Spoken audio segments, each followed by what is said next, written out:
Hello, everyone. Welcome to another Bounty episode of the Day Zero podcast. I'm Spectre, with me is Z. Today's topics include some posts on Akamai Cache Poisoning, a Chrome Universal XSS and Autofill Assistant, and more.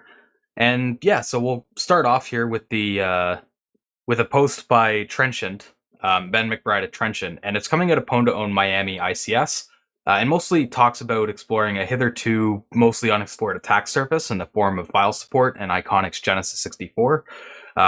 Which, for those not familiar, because I certainly wasn't, it's basically like a SCADA system, supervisory control and data acquisition. So yeah, makes sense. It's coming out of ICS, industrial control, so that's the kind of software they were looking at. And this ability to explore the file support was an attack surface due to the rules opening up a bit at Pwn2Own, where not only can attacks be launched from the network, but also by opening a file within the target. That's a new rule, so that's why he decided to look there, figuring, since it wasn't a valid attack surface before, people probably really haven't looked at it. And he was right, as we'll get into a bit later on in the post. But there is some stipulations attached to it. The files types that you look for still have to be supported by default. So you can't just use some obscure file type that's in an extension or something and use that. But they started looking at some of the file types that are supported. They stumbled on GDFX files, which, as I understand it, are graph war x64 display files. Now, I will say I'm not fully, I'm not in ICS, so I don't know all of the file types and stuff, but I'm going off of what's here.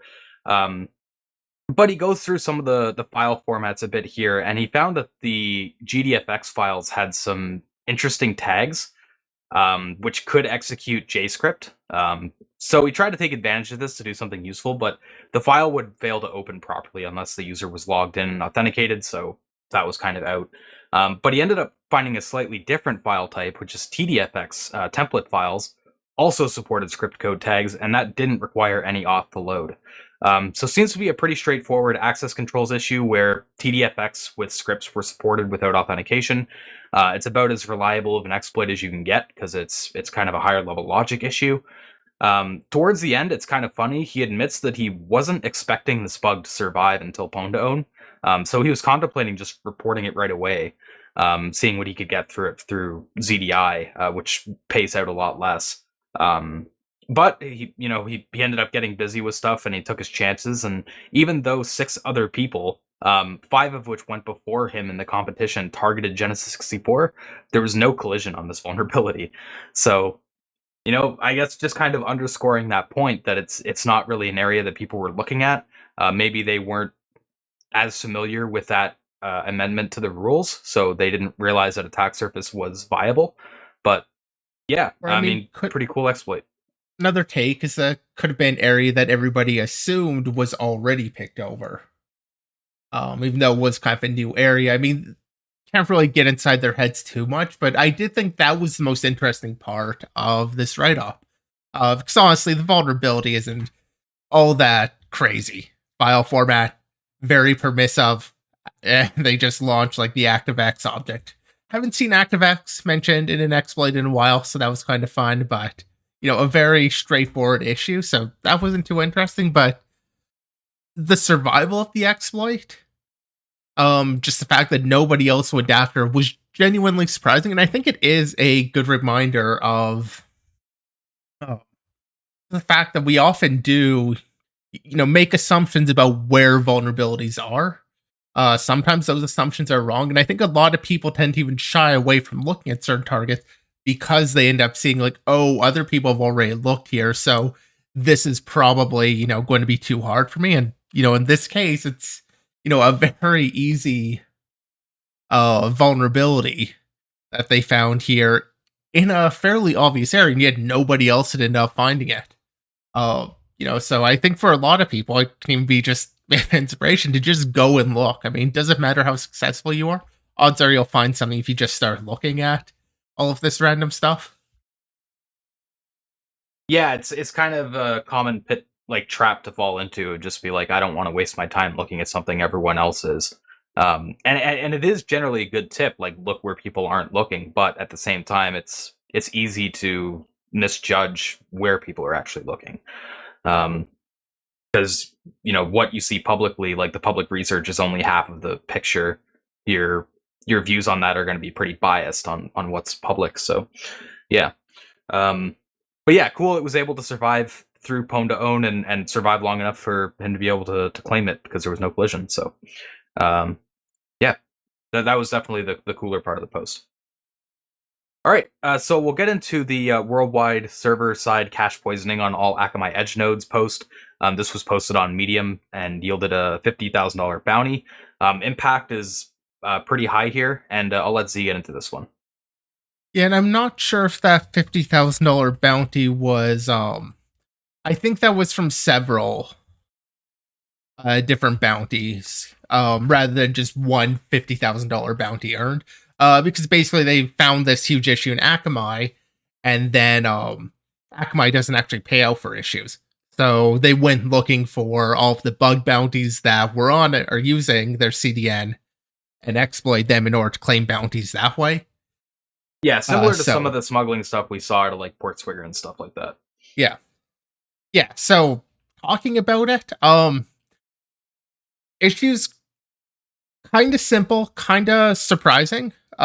Mostly surprising in just hop by hop headers, bringing that up again. In this case, you can as a proxy or whatever is forwarding a request along, it can include these hop by hop headers that are just headers that are either added by one of the servers in the path or intended to. I think officially they're intended to be consumed by like the next server in the path, so they kind of get added and then removed, just a way of passing along data. In practice, I think you'll also sometimes use it when it's passing it along to the end application but being added. At least I've referred to hop by hop. That way, maybe I'm just wrong to do that.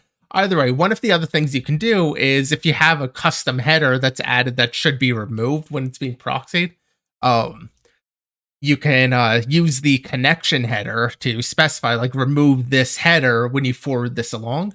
Which is what Akamai end up doing here is they take that connection header, and if you just specified a relatively normal header like content length, they didn't do any checks to make sure it was a valid or like intended hop by hop header, and they could just have the content length stripped from their request as it gets passed on to the next server in the chain.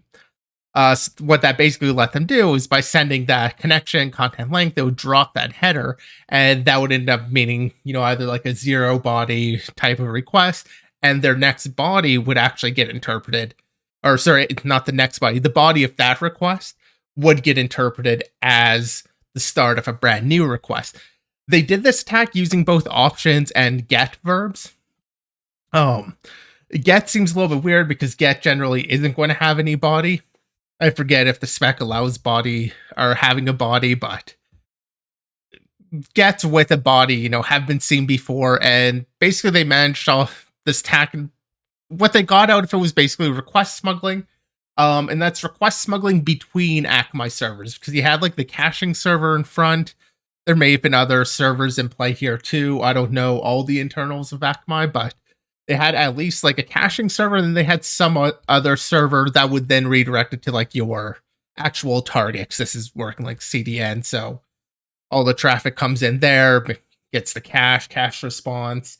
Then another server actually communicates with all of the client endpoints, like the secured, in a sense, backend server. So at least 3 servers being involved there. So this would happen between that caching server and the server that actually sent it out into the wider internet, where they can strip this and have it interpret the request incorrectly. So request smuggling, they can get something in there, and that also let them I do that off by one thing or trick with the response, where all of the responses coming back now are going to be misaligned by one. And so what that allowed them to do here is create a cache poisoning attack where they can send out a request and then they can send out this smuggled request, and have this fake get body I was trying to highlight it here. Have that fake get body get sent and send a second true request. So 3 requests are kind of being seen by the other server. And so they'll get a response to that second request that the caching server is going to see that response and think, okay, this is a response that I can cache, assuming it's a cacheable response and all of that. But it'll be keyed incorrectly because it's going to think it's the response to like a, get whatever host you want, whereas really it's a response to this smuggled request that might be a request to an attacker's website, basically letting them do cache poisoning on Akamai against any domain using Akamai, and complete control over any of the content with the cache poisoning. It's a really cool attack. Fairly powerful, but also kind of limited in the sense that this was happening at the at least how they weaponized it. This was happening at like the regional cache player. So it would happen for people, or it would have the cache poison for like people regionally local to you and not just absolutely everybody. But you could easily weaponize this multiple requests to get multiple regions in there. There are definitely ways to take advantage of it and still very, in my opinion, a fairly serious issue. Especially because now you do have, like you could poison JavaScript or something, control the JavaScript running. Like you can do a lot with this depending on the actual target behind or who's using Akamai. Yeah, I thought it was just a cool attack, and always a little bit surprising when I remember that the connection header can be used this way. It's one of those facts, like I'm aware of it, I've learned it, I've been bit by it a couple times, and still every time I see it, I always tend to have forgotten about it by then. Yeah, and it's interesting too, just seeing hop by hop headers return so quickly.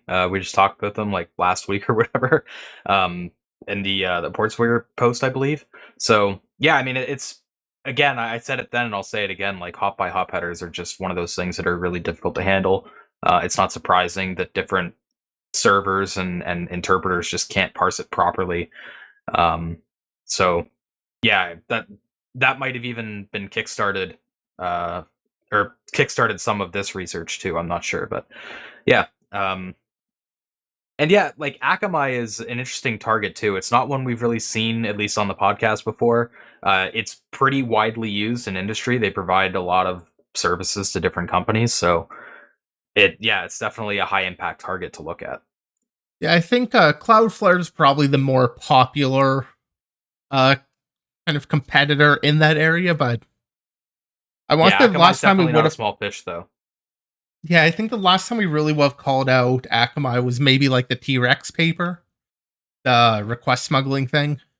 Yeah, that feels like the last time it came up. Maybe it's come up before, but yeah, I feel like Cloudflare tends to get more of the attention. Yeah, and they also, like, Cloudflare puts out a lot of research posts too. We've covered a few of them before. Whereas Akamai is more in the shadows, I guess. I mean, they don't even pay out on a bug bounty, so I kind of would hold that against them. Yeah, that's a fair point, without a bounty, like researchers probably aren't looking at them specifically. Yeah, not a lot of incentive really. Then again, I don't actually know what Cloudflare's bounty is off the top of my head, or I assume they have one because they seem really on top of things, but I actually don't know. Yeah, I can't recall off the top of my head either, but I'm guessing you're they're on HackerOne at least, so they do have a way to report. I'm just pulling it up here. Average bounty is only 200 to 250, but it's like they do pay out at least a bit more. Yeah, I mean, at least they have a bounty here, so I'll give them that. Yeah. All right, so up next we have a universal XSS that was reported in Chrome by Project Zero, which is based on the Autofill assistant, which aims to basically perform actions on sites on behalf of users for things like scrolling to elements and such, which they call user journeys. I was actually curious, see, have you looked at this kind of area a lot in like the area of AppSec? Are you super familiar with the user journeys? Okay, so user journeys is a bit more of a generic term that's just used to represent like the journey a user takes throughout your application. And that actually made this really weird to read because they did have a very clear kind of intended thought on what their journeys were, but this is an internal bug.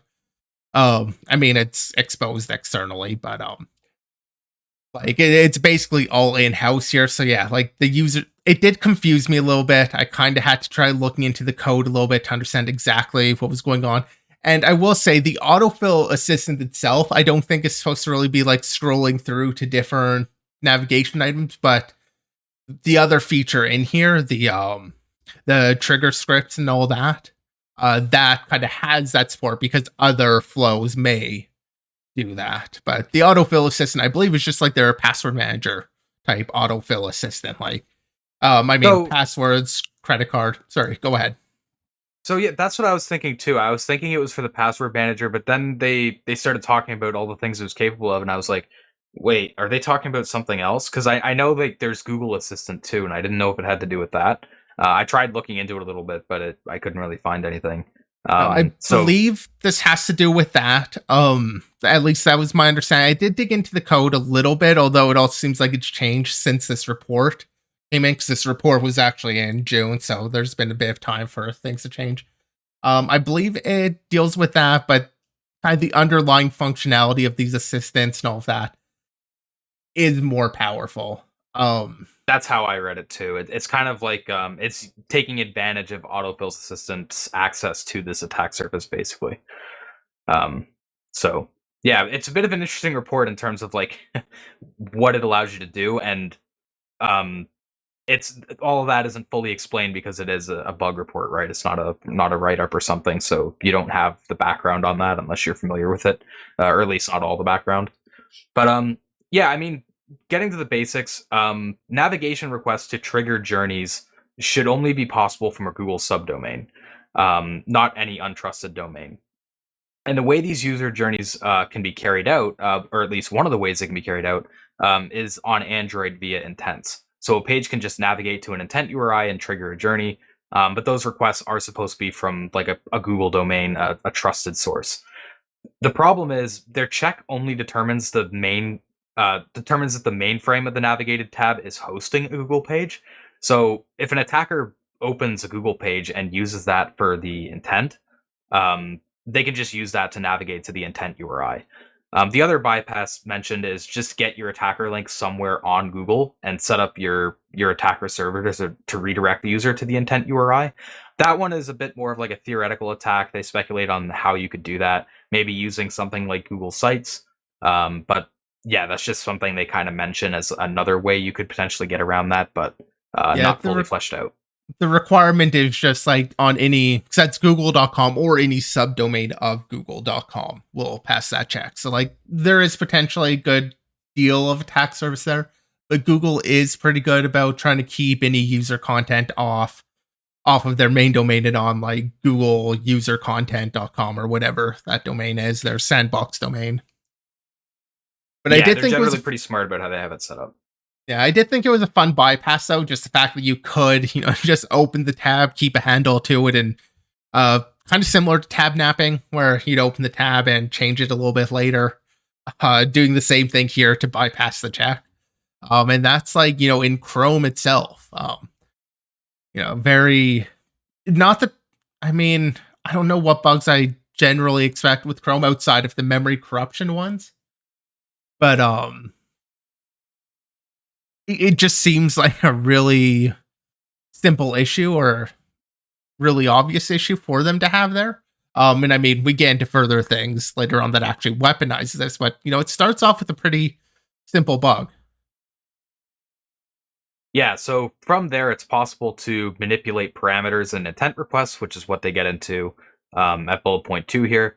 Um, the ones called out here for having security impact are things like password change username or disable RPC signing, or the one they go into a little further down, which is trigger script space 64, which you can use to overwrite the backend's trigger script response. Trigger scripts are pretty limited in their functionality compared to something like JavaScript, for example. They're almost like a sandbox scripting language. But they do allow things like regular expressions and can trigger loading external resources. So it could be used to exfil data. It could also be used to inject JavaScript as well because of another sort of issue they get into here, which is through the JS filter builder. When that's used, they translate a property filter into a property name parameter, but they don't do any encoding or sanitization or anything there. I guess because they expect the trigger script to be trusted. Well, So they do some encoding. They encode like everywhere else, just not this property. And these are being used like it's crafting so it takes this trigger script that includes like these trigger conditions and selector, filter, all that. In order to create the conditions under which it will show this prompt or show this thing. So you can imagine like looking for interaction with the password field before showing the password manager intent thing or starting that journey. You're kind of yeah, setting up something for that. But yeah, they do. He does mention actually that they do encoding everywhere except, yeah, here's the line. The builder properly encodes all of its inputs using functions like add argument, making sure it's impossible to corrupt the generated function and execute arbitrary code, with one exception, and that is this property filter. yeah. So I would basically consider this its own bug in and of itself. So yeah, there's kind of multiple bugs in this report. So yeah, they were able to use that to inject JavaScript into the page, and through that chain, they were able to get universal XSS in Chrome. So yeah, a bit of a cool issue chain.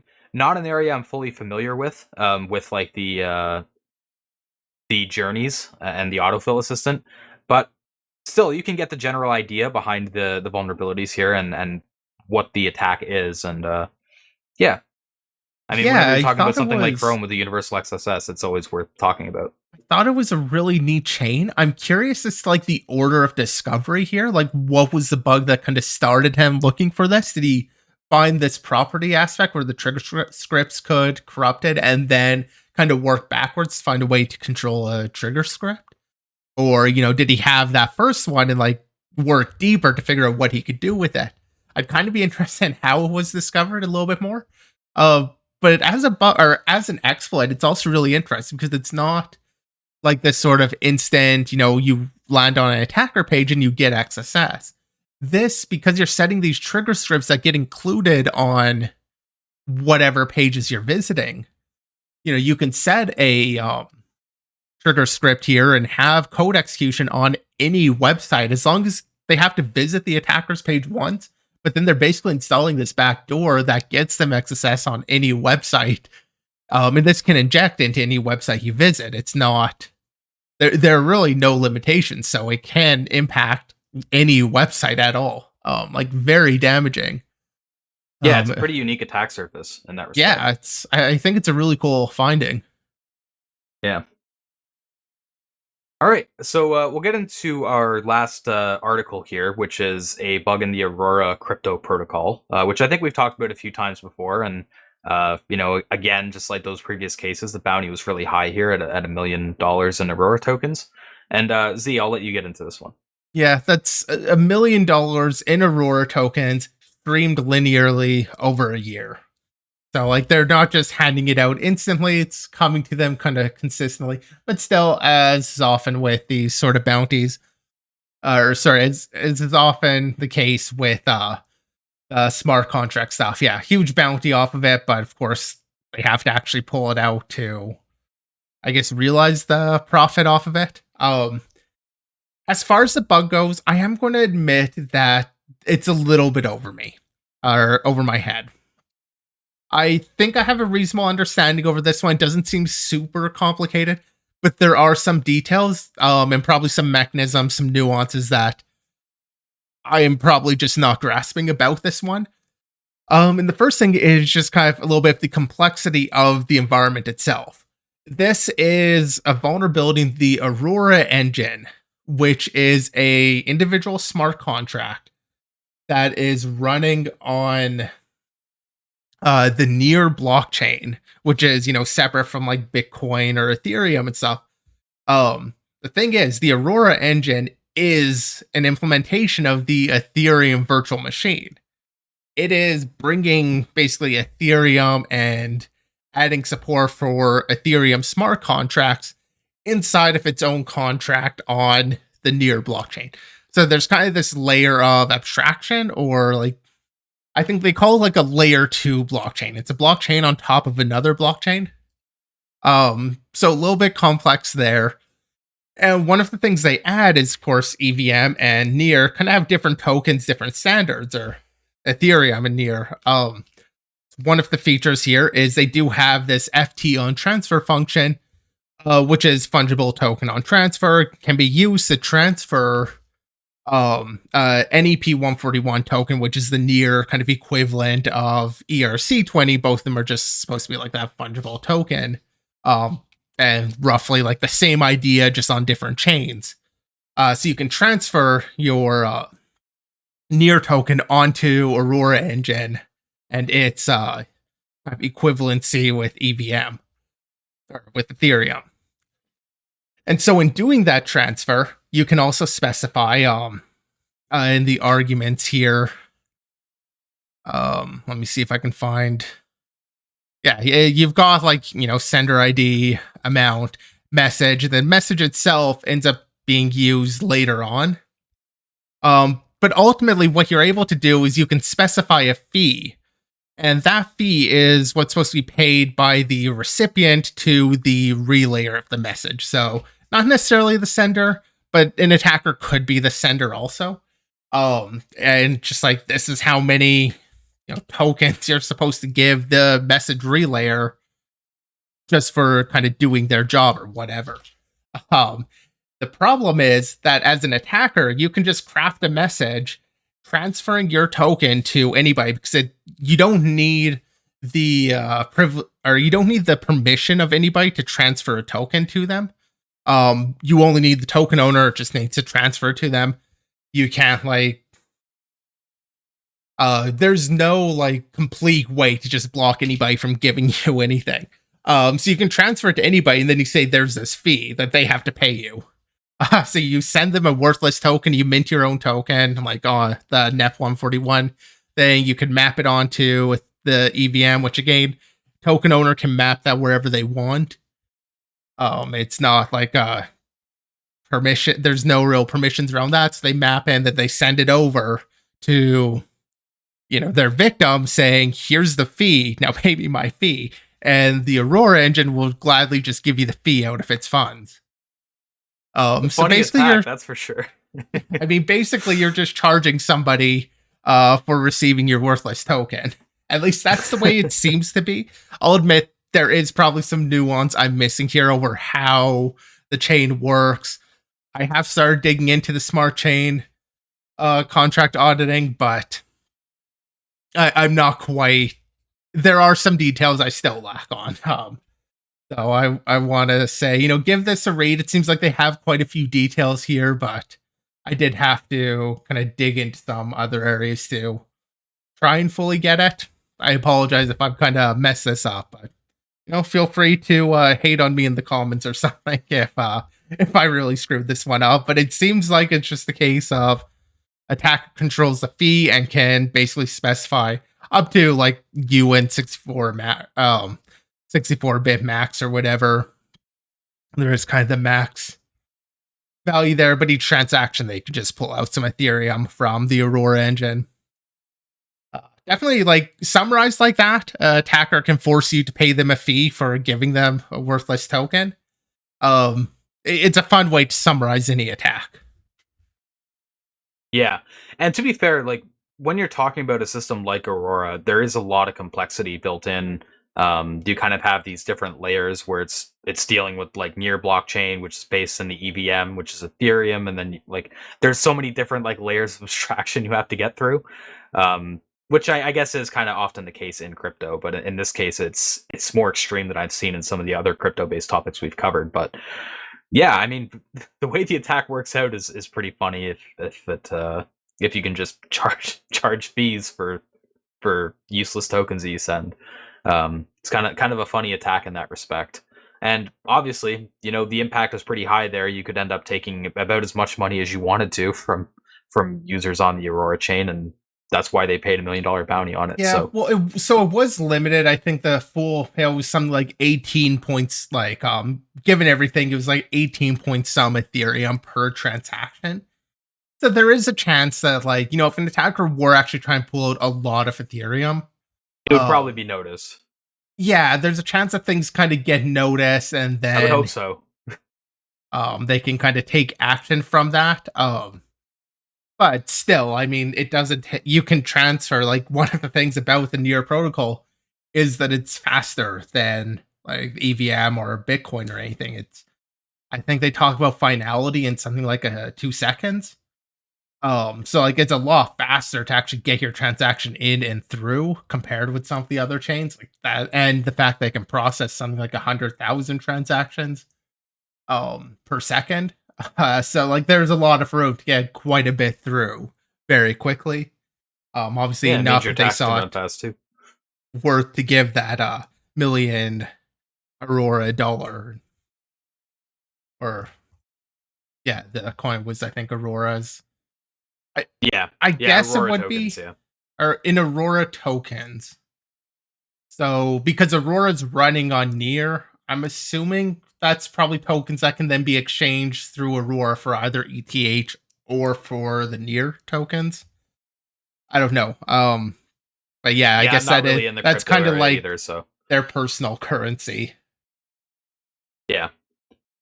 Um, but overall, still a cool exploit and like impact there. So yeah, and like I said, a funny way to summarize it. So Yeah. that's pretty much all the articles that we're going to cover that we've done today. That's pretty much all we're going to cover. We do have a shout out, which I'll let Z get into, and then we'll move into wrapping up the show. Yeah, I just had the one shout out here. I just saw this this week. Looks like it was out back in June though. Just what I learned from reading 126 information disclosure write-ups. Basically just summary of different information disclosure write-ups that they found. From what was found to the actual methods of finding that information disclosure.